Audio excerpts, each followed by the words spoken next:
My name's Chris, and I'm a bookaholic.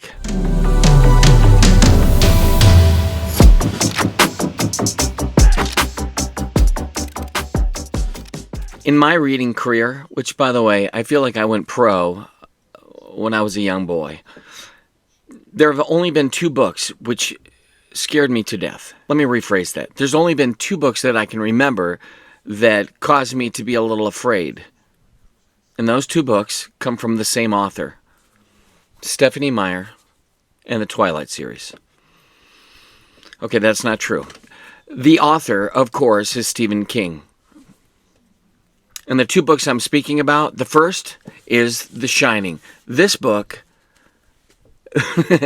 freaked me out. I tried my best not to be afraid in this book, but it got to that stupid room and the stupid tub and little Danny Torrance, and I was wigged out. The truth, I spent a lot of time in hotel rooms, and the last thing I needed was to be put into that situation. I knew it was coming.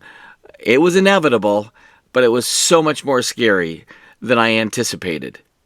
And, yeah.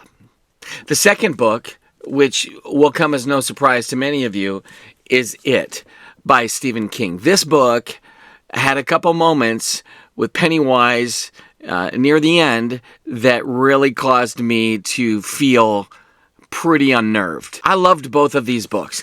And actually, I would say that they're probably in my top 10 in terms of books that I read that are just phenomenal all the way around. But when it comes to fright and causing me to feel a little bit more than just uncomfortable, Stephen King has got my number. Now, as a general rule, people oftentimes place Stephen King into horror, which he certainly fills that category quite well.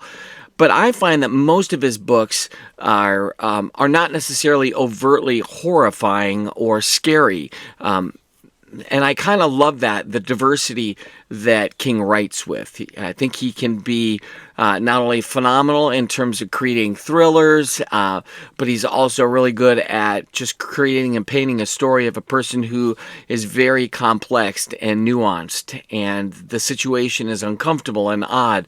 Whether you're talking about telekinesis, the shine in some form and variable, or you're talking about a good old-fashioned mystery kind of detective story with Mr. Mercedes. The long and the short of it is, when I read Stephen King, I love it. It's fantastic, but I'm not really afraid.